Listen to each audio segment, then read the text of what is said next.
समाज,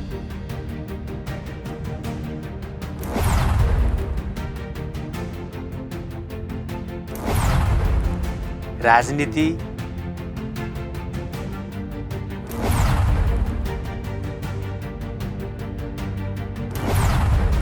समृद्धि।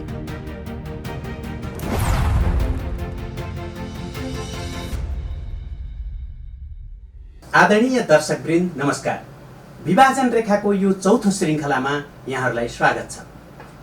यो नयाँ श्रृङ्खलामा नेपालको सामुदायिक र निजी शिक्षाको बारेमा केही नीतिगत सवालमा संक्षिप्त चर्चा गर्नेछु।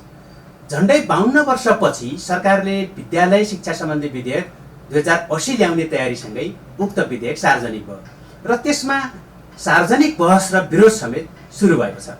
लामो समयदेखि निजी विद्यालय चलाइरहेका सञ्चालकहरूले यो विधेयकको चर्को विरोध गरे, विद्यालय बन्द गरेर शैक्षिक हडतालमा उत्रिने चेतावनी दिए र निजी विद्यालय सञ्चालकहरूका सङ्गठन प्याप्सन, एनप्याप्सन र हिसानले प्रदर्शन समेत गरे।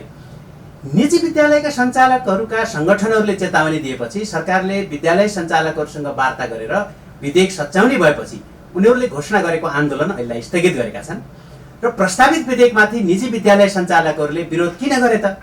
विरोधको केन्द्रमा रहेको प्रावधान के हो? अनि यो विरोध जायज छ त? यिनै प्रश्न वरिपरि अलिकति शैक्षिक समस्याको कुरा गर्न चाहन्छु। अहिले सरकारको प्रस्तावित विधेयकमाथि निजी विद्यालय सञ्चालकहरूको विरोधको खास कारण हो यो ऐन लागू भएको मितिले 5 वर्षभित्र सबै निजी विद्यालयहरू शैक्षिक गुठीमा रूपान्तरण गर्नुपर्नेछ। यहीँनिर एउटा स्मरणीय कुरा के छ भने विक्रम सम्वत 2058 सालमा सरकारले निजी विद्यालयहरूलाई कम्पनी, गुठी र सहकारी मध्ये कुनै एउटा विकल्प रोज्ने मौका दिएको थियो र उनीहरूले त्यति बेला कम्पनी रोजेका थिए। कुनै पनि सार्वजनिक नीति निर्माण गर्दा सबै सरकारवालाहरूको सुझाव, सल्लाह र हितलाई ध्यानमा राख्दै सकेसम्म उक्त नीति दीर्घायु होस् भन्ने अपेक्षा गरिन्छ र हाम्रा नीति निर्माताहरू कुन हदसम्म अल्पज्ञानी र स्वार्थ छन् भन्ने आजको नीतिगत निर्णयले भोलिसम्म पनि के कस्तो प्रभाव पार्ला भन्ने कुनै आकलन गर्दैनन्। समस्याको दीर्घकालीन समाधान निकाल्नुभन्दा दीर्घकालीन समस्यामा झुलाइरहने उनीहरूको नीति छ। केही वर्ष अगाडि सरकार आफैले कम्पनी रोज्न दियो, त्यसैको आधारमा निजी विद्यालय सञ्चालकहरूले आफ्नो शिक्षा व्यवसायलाई अगाडि बढाए। अहिले पुनः सरकारले गुठीमा फर्क भन्छ। सरकारी योजनाको अल्पायु र अलमलले कस्तो दीर्घकालीन असर पुर्याउँछ भन्ने कुरा हाम्रा नीति निर्माताहरूलाई अत्तो-पत्तो छैन। आज एउटा लडमा एउटा नीति बन्छ, भोलि अर्को। हिजोको नीतिमा आधारित आजका कामहरू सबै अवैधानिक हुन्छन्। शिक्षामा मात्र होइन, जताततै उस्तै छ। प्रश्न होस्, म यहाँ कुनै निजी विद्यालयको वकालत गर्नको लागि यस्तो कुरा गरिरहेको छैन। बरु नीतिगत रूपमा निजी विद्यालय कुन तरिकाले खोल्न दिनुहुन्थ्यो भन्ने कुरा धेरै अघिका नीतिगत तहमा गरेका गलत कामहरूको अहिले त्यो परिणाम आएको मात्रै हो। नीतिगत तहमा काम गर्नेहरूले दीर्घकालीन सोचसहितको नीति नबनाएको कारणले आज हरेक क्षेत्रमा समस्या सिर्जना भएको छन्। यसका जराहरू यति धेरै गहिरोमा छन् कि त्यसको उत्खनन नगरी समस्या समाधान हुनेवाला पनि छैन। शिक्षाको सन्दर्भमा एकजना चर्चित अमेरिकी राष्ट्रपति अब्राहम लिङ्कनको एउटा घतलाग्दो भनाइ छ। उनले भनेका थिए, एउटा पुस्ताको स्कुले कक्षा कोठाको दर्शन अर्को पुस्ताको राज्य सत्ताको दर्शन बन्छ। बडो मार्मिक छ। लिङ्कनको यस सारगर्भित भनाइलाई हाम्रो मुलुकको शैक्षिक परिवेशको आँखाबाट हेर्ने हो भने राज्य सत्ताको स्वरूप कस्तो देखिएला? त्यस्तै देखिन्छ जस्तो हामीले पहिले देख्दै आएका थियौँ र अहिले देखिरहेछौँ। हाम्रो राजनीतिक नेतृत्व र राज्य सत्ता किन यस्तो निकम्मा भयो भनेर बुझ्न लिङ्कनको यही भनाइ नै पर्याप्त छ। हाम्रो राज्य सत्ताको दर्शन कस्तो स्कुलको कक्षा कोठामा जन्मिएर हुर्कियो होला? तपाईँ कल्पना गर्नुहोस्। आजको सत्ता दर्शनको प्रतिरूप नीति निर्माताहरूको हिजोको स्कुले कक्षा कोठाको दर्शनको प्रतिफल हुँदो रहेछ। यसको अर्थ शिक्षाको स्तर नउगासिकन राजनीतिक नेतृत्व र सरकारको स्थिति उक्सिन्छ भन्नु फजुल कुरा मात्र रहेछ। आज मुलुकको राज्य सत्ताको दर्शन सुधार्नु भनेको हिजोको राजनीतिको दर्शनको कक्षा कोठा सुधार्नु हुन्थ्यो। अब त्यो त अब सम्भव छैन। तर वर्तमान राजनीतिको कक्षा कोठा सुधार्न र भोलिको राज्य सत्ताको दर्शन सुधार्न त सम्भव छ। महँगा निजी विद्यालयका कक्षा कोठामा निर्माण हुँदै गरेको दर्शन तथा राजनीतिको खेल मैदान जस्तै बनेका सामुदायिक विद्यालयका कक्षा कोठामा निर्माण भइरहेको आजको दर्शनको बीचमा एउटा अत्यास लाग्दो विभाजन रेखा कोरिएको छ र भावी सत्ताको दर्शन पनि खासै आशा लाग्दो नदेखिनु अर्को दुर्भाग्य भएको छ। हामी कहाँ एकातिर साना निजी आवासका लागि निर्माण गरेका भवनमा सञ्चालन भएका शिक्षाको खुद्रा व्यापार गर्नेदेखि लिएर विशाल भवनमा थोक व्यापार गर्नेसम्म निजी विद्यालयका सञ्चालकहरू छन्। अर्कोतिर राज्यको लगानीमा सञ्चालन भएका विद्यार्थी र अभिभावकको चरम अविश्वासमा परेका सामुदायिक विद्यालयहरू छन्। नागरिकको आर्थिक हैसियत अनुसार जे जस्ता निजी विद्यालय भए पनि उनीहरूको पहिलो रोजाइमा पर्छन्। सरकारी विद्यालयहरू निर्धन अभिभावकहरूको बाध्यकारी रोजाइमा पर्छन्। शिक्षामा यस्तो विभाजन रेखा कोरिएको धेरै धेरै धेरै वर्ष भइसक्यो। नेपालको शैक्षिक इतिहास पनि अत्यन्तै छोटो छ। 2007 सालको राजनीतिक परिवर्तनले शैक्षिक परिवर्तनका लागि समेत बाटो खोलेको थियो, तर 2046 सालको परिवर्तनपछि चाहिँ शिक्षामा चरम राजनीतिकरण सुरु भयो। बीचको पञ्चायतकालमा बरु शिक्षाको अवस्था अलिकति सन्तोषजनकै थियो भनेर मान्नुपर्छ। सरकारी विद्यालय, विश्वविद्यालय र त्यसका आङ्गिक क्याम्पसमा भएको चरम राजनीतिकरणले सरकारी शिक्षालाई धराशायी बनायो। यसले एकातिर सरकारी विद्यालय र क्याम्पसको शैक्षिक र भौतिक अवस्था गुणस्तरहीन बनाइदियो भने अर्कोतिर शिक्षालाई नाफामूलक निजी व्यवसायमा रूपान्तरण गर्ने आधार तयार गरिदियो। त्यही आधारमा खडा भएका अधिकांश विद्यालय र क्याम्पसहरू विद्यार्थी र अभिभावकका लागि जतिसुकै शुल्क तिरेर भए पनि पढ्नै पर्ने र पढाउनै पर्ने बाध्यताका शैक्षिक केन्द्र बनेका छन्। तर यसको दोष निजी स्कुल अथवा विद्यालय खोज्ने व्यवसायको नभएर सरकारी नीतिको दोष हो भनेर मान्नुपर्छ।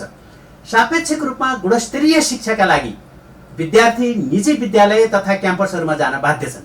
कुनै पनि मुलुकमा निजी शिक्षा हुँदै हुँदैन भन्ने होइन, तर समाजमा रहेको सम्पन्न र ज्यादै धेरै भौतिक सुविधा चाहनेहरूका लागि मात्र धेरै राष्ट्रहरूमा निजी शैक्षिक संस्थाहरू खोल्न पाउने अधिकार दिएको हुन्छ।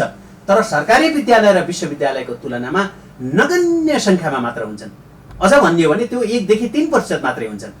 विकसित राष्ट्रहरूमा सरकारी शिक्षाको तुलनामा निजी शिक्षाले गुणस्तर कायम गर्न पनि सक्दैन, किनकि त्यहाँ कुल बजेटको कमसेकम 22 देखि 25% वा त्यसभन्दा बढी बजेट शिक्षामा खर्च गरिन्छ, जसले गर्दा अध्यापकहरूले राम्रो तलब पाउँछन् र जेहेन्दार प्रतिभाशाली शिक्षक र प्राध्यापकहरूको रोजाइ शिक्षण पेशा बन्छ। राज्यको नीति नै गुणस्तरीय, निःशुल्क र सर्वसुलभ शिक्षा प्रदान गर्ने भएपछि निजी शिक्षा नाफामूलक हुँदैन। नाफामूलक नभएपछि नाफाका लागि निजी स्कुल वा विश्वविद्यालय खोल्न कोही चाहँदैन। यदि कोही चाहन्छ भने ऊ शिक्षाप्रेमी भएकोले चाहन्छ, वा सरकारले प्रदान गर्ने शिक्षाभन्दा अझ प्रभावकारी र सीमित धनाढ्य समूहका लागि उच्च भौतिक सुविधा सहितको शैक्षिक संस्था खोलिएको हुन्छ। तर हामी कहाँ चाहिँ ठिक उल्टो छ। प्रारम्भमा निजी विद्यालयलाई अनुमति दिँदा उसको भूमिका सरकारी विद्यालयको परिपूरकको रूपमा दिएको थियो, तर जति जति सरकारी विद्यालयको शैक्षिक र भौतिक स्तर खस्किँदै जान थाल्यो त्यति निजी विद्यालयको भूमिका परिपूरकको होइन, परिपूरक भन्दा बढी प्रतिस्पर्धी बन्दै गयो। राजनीतिकरणको चपेटामा पर्दै गएपछि नीतिगत रूपमा पनि निजी विद्यालय खोलेर नाफा कमाउने पेशामा स्वयं राजनीतिक नेतृत्व नै अघि सर्यो, जसले गर्दा नीतिगत तहमा समेत सरकारी शैक्षिक स्तरलाई समाप्त पारेर निजीलाई नै शिक्षाको एकमात्र आधार बनाउन सुरु भयो। अझ यसलाई चाहिँ म प्रश्न पारौँ। प्रारम्भमा निजी शिक्षा एउटा यात्री बनेर शैक्षिक बसमा चढ्यो, केही समयपछि यसले सहचालकको स्थान लियो र अहिले चालकको स्थानमा रूपान्तरित भएको छ। मुलुकको वर्तमान सन्दर्भमा निजी शिक्षालाई अब सहचालकको भूमिकामा झार्न नसकिने वस्तुगत अवस्था विकसित भयो, किनकि निजी शिक्षामा संलग्न शिक्षाका व्यापारी, राजनीतिक नेतृत्व र कर्मचारी तन्त्रको समेत लगानीलाई न्यूनीकरण गर्न आजको राज्य व्यवस्था मार्फत सम्भवै छैन। यसलाई चालकको स्थानबाट पुनः सामान्य यात्री बनाउने प्रक्रियामा सरकार सदनदेखि कर्मचारीसम्म समान रूपले फैलिएको सञ्जाल बाधक छ र यो सञ्जाल निर्माणको कुल आयु 20-22 वर्षभन्दा लामो छैन। 10 कक्षासम्म पढाइ हुने निजी विद्यालयबाट आरम्भ गरिएको शैक्षिक माफियाकरणको क्षेत्रफल आज निजी कलेजको बाटो हुँदै विश्वविद्यालयसम्म फैलिएर गएको छ। निजी स्कुलहरूको सघन उपस्थितिपछि निजी कलेजहरू स्थापना गर्ने क्रम सुरु भयो। आरम्भमा यस्ता निजी कलेजहरूले त्रिभुवन विश्वविद्यालयबाट सम्बन्धन लिन्थे।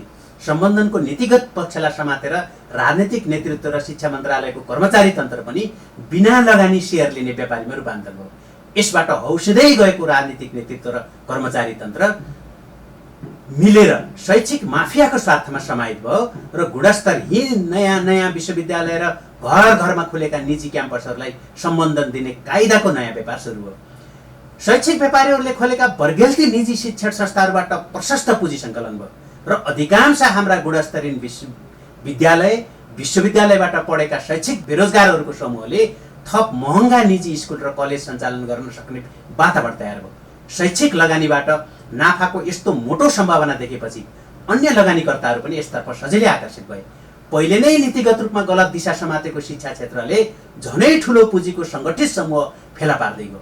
शिक्षा नीतिलाई आफू अनुकूल बनाउन प्रशस्त लगानी गर्न सक्ने समूह जन्मिएपछि राजनीति र कर्मचारी तन्त्रमा समेत नीतिगत भ्रष्टाचारको बलियो औजार निर्माण भयो। आधारभूत शैक्षिक पूर्वाधार बिना खोलिएका विश्वविद्यालयहरू निजी क्याम्पसलाई सम्बन्धन बाँड्ने औजार बन्न गए। विश्वविद्यालयका पदाधिकारीहरूको नियुक्ति भन्सारको नियुक्ति सरह बन्यो। राजनीतिक नेतृत्वले सम्बन्धन दिए बापत मोटो रकम तिर्न र सङ्कलन समेत गरिदिन सक्ने व्यक्तिलाई मात्र पदाधिकारी नियुक्ति गर्ने परिपाटी बन्यो।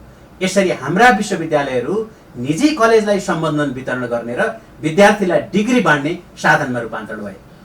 आधारभूत मौलिक ज्ञान र सहज जीवनयापनका लागि सिप नभएको तर विश्वविद्यालयको प्रमाणपत्रधारी नागरिक हाम्रो जस्तो मुलुकका लागि कुनै पनि काममा लगाउन नसकिने जनशक्ति बन्दो रहेछ। विश्वविद्यालयबाट प्रमाणपत्र लिएपछि न त सामान्य खेती किसानी गरेर जीवनयापन गर्न सक्ने न ज्याला मजदुरी गर्न सक्ने बन्दो रहेछ। किनकि पढेपछि सानो काम गर्न लाज मान्ने, ठुलो काम गर्न नसक्ने नागरिक तयार पार्ने हाम्रो शिक्षाको मूल चरित्र बन्यो। यसले ठुलो मात्रामा प्रमाणपत्रधारी शैक्षिक बेरोजगारहरूको जन्म गराएको छ र यस्ता शैक्षिक बेरोजगारहरूको मुख्य काम भनेको आफू जस्तै शैक्षिक बेरोजगारहरूको थप उत्पादन गर्ने मात्र बन्यो।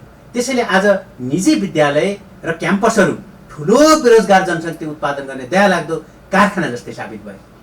राज्य आफ्नो दायित्वबाट भाग्दै गएर शैक्षिक नाफामूलक दायित्वमा एकाकार भएको कारणले यस्तो भएको।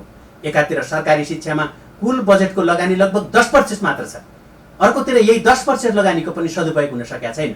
अझ 60 को दशकमा कुल बजेटको झन्डै 16-17% लगानी शिक्षामा हुँदै आएकोमा प्रत्येक वर्ष घट्दै घट्दै घट्दै गएर अहिलेसम्म आउँदाखेरि त्यो 9-10% को हाराहारीमा झरेको छ। यसको मतलब के हो भने राज्य शिक्षाको दायित्वबाट प्रत्येक वर्ष भाग्दै गइरहेको छ र राज्य भाग्दै गएको खाली ठाउँ भर्नलाई निसन्देह निजी क्षेत्र आएको छ र निजी क्षेत्रले ओगट्दै यो क्षेत्र जानु सरकारी गलत नीतिको परिणाम हो र शिक्षामा चाहिँ जुन प्रकारको चाहिँ लगानी घट्दै गएको छ त्यसको परिणाम हो। व्यापक राजनीतिक परिवर्तनपछि संसारभरि पहिलो प्राथमिकता शिक्षालाई दिइन्छ। उदाहरणकै लागि जापानको मेजी क्रान्तिपछि फन्डामेन्टल कोड अफ एजुकेसन भनेर ऐन नै ल्याइयो र त्यसले 43% सम्म बजेट शिक्षामा खर्च गरियो। दक्षिण कोरियामा 30% को हाराहारीको बजेट शिक्षामा खर्च गरिएको थियो। तर हाम्रो राजनीतिक परिवर्तनपछि लगातार शिक्षामा चाहिँ शिक्षा बजेटमा कटौती गर्दै लगियो। शैक्षिक क्षेत्रमा व्यापक सुधार ल्याउनका लागि शिक्षाको उद्देश्यलाई सिपमूलक नबनाइ सम्भवै छैन।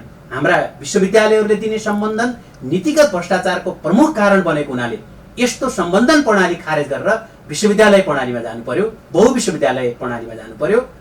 हाल चलिरहेका निजी क्याम्पसहरूलाई एउटा निश्चित समयपछि गैर नाफामूलक विश्वविद्यालय बनाउने वा खारेज गर्ने कानुन बनाउनै पर्ने आवश्यकता छ। यसको लागि ज्यादै ढिलो भइसकेको छ।